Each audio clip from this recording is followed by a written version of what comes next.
All right, welcome back, Mad Dog athletes and friends and followers of Mad Dog TV. What we're going to do today is we're going to talk about a movement that we do fairly regularly, the deadlift, and that movement is really one of the families of hinging movements.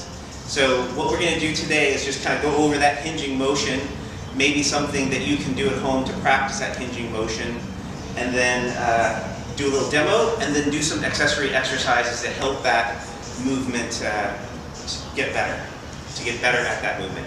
All right, so first thing is the hinging motion right here is something that we work on in our boot camp class.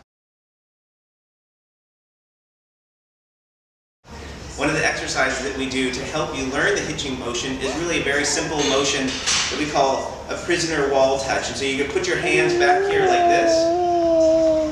And then all you're going to do is just pretend that this is a wall back here. You have about a foot or so, a foot length. Match your feet, put your hands back. All you're going to do is press your hips backwards, touch that wall, and then bring your hips forward. Hips go backwards, hips go forwards. Notice that when I start the movement, I'm not going to press my butt back and arch my back. I'm going to try to keep these connected right here, the hips and the ribs connected, and I'm just going to press everything backwards and press everything forward. Some additional things of that position are ankles and knees are aligned right here, right? So it's not a squat motion, it's a hinge motion. A hinge is different from the squat in that it's a sequential movement.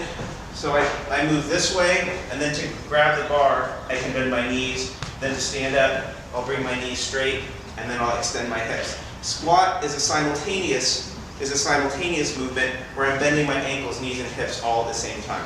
So we're working on hinging. If you look at our website, you'll see that we have a sort of a tagline that says position, movement, strength, and then power.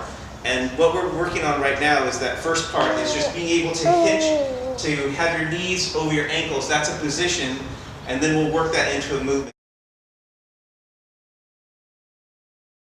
Now, one of the common hinging movements that we do is a sumo deadlift. Sumo deadlift, this is not quite the exact right shoe for that, but we're going to have to live with that right now because I got a workout to do in a few minutes here. So it's going to be a wide stance. And what I'm going to do here, this is what we call a two-stage or two-step for those Dave Matthews fans out there. A two-step movement, fairly wide. You're going to get some of the slack out of the system by bringing your hips, and you might bend your knees forward just a little bit to reduce some of that tension in the hips. Get your hands on your bar. Now listen to this carefully if you can. I'm going to pull my shoulders back, and then I'm going to take the slack out of the bar. Then I got this straight, I got my head neutral to my spine, got everything tight. Then I'm going to lower my butt and bring my chest up, and then just twist. And stand up. Keep the bar close to you on the way down. In fact, I tell most people, our coaches tell most people, just touch it to your thigh. So one more time, come up. Reduce the tension in the hips. Pull your shoulders back. Get your whole torso from your butt to the top of your head in one piece. Drop your butt.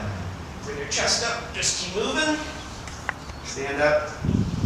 And you're done. Now you notice from that movement that there's a fair amount of load right here, really from the top of your head to the middle, or to the bottom of your butt. All your core muscles are needing to work. So we do have a couple accessory lifts that we actually practice with this today in our workout. So our ab exercises are this. You start here.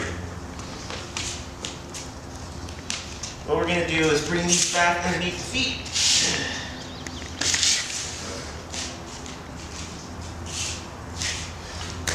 Have your hands just a little bit wider than your feet because we're going to do a little mini push-up on this. Lift your knees up, just get a little bit tight, then you're just going to slowly press back into a plank position. Lower yourself as one piece. So what I tell people to do is when you're doing that, what you want to do is think about lowering your chest rather than your butt. if you lower your chest, oftentimes the right thing will happen. You won't be doing this kind of thing. You'll just come down straight as one piece. The second one we're going to do, ab exercise at home, you can do is a salamander. And I'll put, there's a couple ways to do this, but this is one way that we're doing it today. Here's the alignment, this back leg dead straight, this one about 90 degrees, this elbow close to the knee, not super important where it is, but what's important is where this hand is, in straight line across this way, parallel to your shoulder is your elbow. Take this here, smash the heck out of this knee straight down into the ground, and then come up. Then all you're going to do, switch that up, get your alignment right, 3, 2, 1, come up as one piece, and then back down. And that's a good pace. What we're trying to do is just get those intrinsic muscles of your core to start firing before you start moving. That's super important. So really what you're doing is, you're not doing it for time, but you're not really doing it statically. You want your body to understand, to be able to do each one of those movements, because the first part of that stabilization of your spine is the most important part of that whole movement. So everybody, thank you for coming to watch Mad Dog TV and talking about the hinge and the ab exercises, and we'll see you next time for maybe some pressing stuff.